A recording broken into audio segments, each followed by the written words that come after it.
Thank you very much. So we are called Seo Linn. We are Irish. And more than that, we are Irish speakers. It's one of the things we do. So does anybody here speak a bit of Irish? We got some people here on the side. Maybe. Hey. Oh, yeah. So there's a few. So for anyone who doesn't know anything about the Irish language, I'll just give you a little bit of a little background on it. So, up until the 16th century, the Irish language was the main language here in Ireland. Then history books will tell us that from the 16th century onwards, due to colonization and plantations that went on, various things, sociological changes in the country, the Irish language came into a very bad period of decline. The language was receding in the country. So, this went on for a period of years until eventually then the Great Famine hit Ireland very, very hard in the 1845, and most of the people who were worst hit by my microphone doesn't want to hear this story, I don't think. Most of the people who were hit hardest by the Great Famine were the lower classes, and these actually, as it happened, sociologically were the Irish speakers. So after this period, all the Irish speakers, a large amount of them, either emigrated to the United States of America, or they starved, sadly. After this period, for the very first time in the fabled history of our country, the first time the Irish language became a minority language. Now, several attempts have been made to revitalize the language over the years with various forms of success and failure. One of the things that we have going today, where the Irish language is still the main form of communication, are areas which we call Gaeltachtaí, or the Gaeltacht. Now in the Gaeltacht, everything is done through Irish. You go to the shop and you buy a pint of milk, you do it in Irish. Now, on top of that, the fact is that the Gaeltachtaí areas, a lot of them are based in the west coast of Ireland. So right up from the very top of the country, in Donegal, Gweedore, all the way down to the very bottom in Kerry on Dangan. These places are somewhat removed from the highly densely populated areas in the country. So as a result of this, even though we still had these Gaeltacht areas, the Irish language was still in decline, it was still receding. So another thing that was done then was the creation of Irish colleges, Irish camps, where during the summer I should say, young people would go to these Gaeltacht areas and they would be completely immersed in the language. That's one of the most important things about the Irish colleges, is this idea of immersion, where you are completely surrounded by the language for a certain period of time, usually 3 weeks. So the song we just sang for you here at the microphone said he's going to come back in now for this. So the song we sang for you there at the beginning of the talk is called Daithí Chohawan, which means all of one voice. And as you may have guessed at this stage, that was written and performed in the Irish language, because that is what we do. And to tell you a little bit more about that, we have our next speaker who's going to go into a little bit more depth on that. So Irish language, I don't feel, has been taught very well in the country. The mentality is more of this is important because I say so, now stop complaining and learn the language. I think it's something a lot of people can empathize with these days, that, I never had a good experience learning Irish. I think if you mention the compulsory text PEG to any people of a certain generation, the doom and gloom of, remote life on the Blasket Islands, I think the response is generally, so you threaten them with a wooden spoon. Maybe it's just an Irish thing.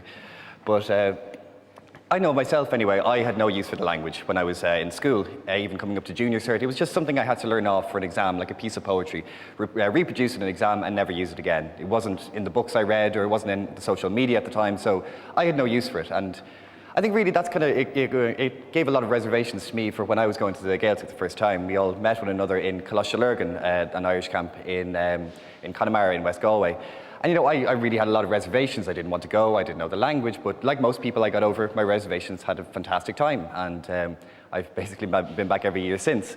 But it's something that never really struck us till a couple of years later, that we learned more Irish outside the classroom than inside. Sure, we learned lots of really useful phrases, and it was brilliant grammar points, but it wasn't until the afternoon activities when we were playing football or going kayaking or doing orienteering that we actually put the language into practice, and we began to understand it much better. And it really gives strength to the Irish proverb, Baha Teanga Ia Lauret, that the life of a language is in its speaking. So we were working in Coláiste for several years, and at one point we became teachers. And because of our passion for music, we were teaching music classes. So over the years, we translated and recorded a couple of songs ourselves, purely for our own, amusement, just so we could sing songs in Irish. And we were teaching those lyrics to the students and helping them translate their own. And it was work we really enjoyed because of our passion in music, and we got get given out to more often than not for letting a lot of people sneak into the class. But it's hard to say no, when there's even 60, 70, 80 people all crammed into one classroom. We just really want to sing songs. But the beauty of it was that the emphasis wasn't put on the learning. It wasn't this is a class where I go and learn the correct use of the conditional tense. People were still learning lyrics, and the students were still learning the lyrics of the songs and phrases from the lyrics, but the emphasis was put on the singing and the music. So people had much more fun there, and it was something that kind of really struck a chord with us, that that music was really a brilliant way to teach people without having to sit them down and force them to learn something. So to talk a little bit more of our work in Coláiste, our next speaker will detail more. Hi, it's Mr. Kevin. I'm Kevin. Alongside what Carl was saying of actually teaching the music, we took it upon ourselves to kind of take it a bit further, again, with the enjoyment outside of the classroom, try and get them living the language. So what we did was we started creating music projects. We took it upon ourselves to make high-quality music videos, contemporary videos, so that the children would have, originally the idea was that so they'd have something to take home and something to be proud of, that they've worked through the language, and something to show for it at the end, maybe to boast a bit to their family and friends. I was involved in this, that, or the other. But we couldn't expect what would come next. I mean, the very first project that we undertook, it was due to our lovely Irish weather. We had a week solid of rain, and there's only so many table quizzes you can run for teenagers before they start. A little uprising in the college. So what we decided to do was create a music video with them, and they got involved between costumes, musicians, singers, dancers. They all really rallied, and we said we're really onto something here. But like I said there, nobody could predict what was about to come next. I mean, the influx of views once we uploaded them onto YouTube, the number of people just with positive praise, and I mean, for what it did for us as a group, as individuals, and also for the Irish language as a whole, I think is a wonderful thing so far, and we hope to continue it as such. But the most staggering figure for me in the past 4 years is that the videos that we've produced and uploaded onto YouTube have, I think, accumulated to a total of 20 million views. And for me, this was staggering because this island itself is only home to about 6 million people. I think 1/3 of which can speak Irish, and 80,000 of which speak it on a daily basis. So this is particularly staggering for me. But I myself, I'm a bit of a visual learner, so I'm going to help the visual learners in the room here and stop talking, and I'd just like to show you a little video just to give you a feel for some of the projects that we have done. Okay, thank you.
Listen, time to bugger around.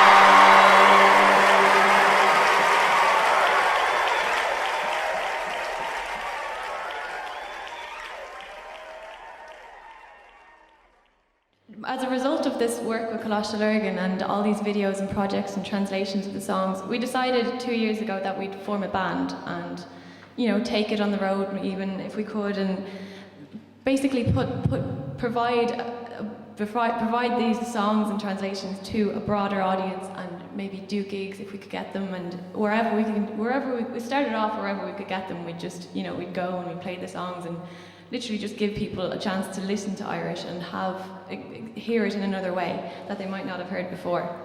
And most of our songs have a kind of a traditional Irish music aspect to them, combined with some sort of popular music aspect to it that might be in the charts at the moment. And this sometimes comes into question when a lot of die-hard traditional musicians might kind of say, oh, you know, I'm not sure about that, but we've never really listened to that really. We've never really taken much heed to it.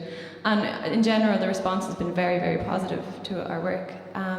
A huge audience that we have at the moment would be school children, because teachers would be using these videos in their classes to teach the kids and to teach them the lyrics. And a lot of gigs we've had, we've been astonished at the amount of small school children that have turned up and have just literally been dancing around and singing, and not only knowing the lyrics but knowing what they mean. And there was one gig in particular in Cork, and the front row was comprised entirely of kids under 12, and they were having the time of their lives. They were really, really having fun. And after the gig then, a lot of them came up to us and asked us for pictures or, you know, autographs. And there was one kid even, he asked would we write him a note for his teacher to say that he'd been practicing his Irish all day with Seo Linn, and could he have no homework tomorrow, please. So it was interesting to see the whole, you know, they really did enjoy it, and they come out on a weekend, and it was nothing to do with being in school, but they were at the gig, they were enjoying themselves, and it was all through Irish. So like, as well as that, we've noticed that there's been a bit of an international demand as well, because we've been fortunate in that we've done a few gigs abroad. We've been to Africa, we've been to Edinburgh and London, and most recently Boston. And even listing on the Facebook page and the comments and everything like that, we get such a response from abroad, especially from America and Australia. And I myself was in contact with a radio station in New Zealand last month. They called me and they just said, you know, they wanted an interview about the Irish language and about how it's a minority language and how we're bringing it back and how we were teaching it, because they were particularly interested in it because their own Maori language is facing extinction at the moment, and they were just interested in our teaching methods and how we were doing it, and, you know, they just wanted to talk to us about that. So that I just found that fascinating, that people on the other side of the world were watching these videos and wanted to be coming into contact with us about what we were doing. So that was fantastic as well. So like, our main aim then would be to prove that the language is not something that is confined to schools or exams or things, negative connotations like that. We want to prove that it's a living language, it's a social language, it's a language of art. And if we can continue doing that for as long as we can, that would be brilliant. We really just appreciate the opportunities that we've been given, and the amount of attention that we've gotten in the last while. It's been fantastic. And as we see in the videos, like, there is a lot of fun to be had speaking Oscuelga, and the kids, they are in 10 or 15 years, you know, they're the ones that will be in our position at the moment. They will be the ones with the future. They are the future of the Irish language, and if we can even teach them something that they don't have already, change their attitude even the slightest way, you know, it is worth it. And, you know, we're just doing what we do, and hopefully we'll continue doing it for the next while anyway. So, Sinead, Carmina Mahagi, Arinos, someone's going to Aranella, we're going to play another song for you now. It's a cover of Coldplay's A Sky Full of Stars, Oscuelga. So.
Come here, Seo Linn.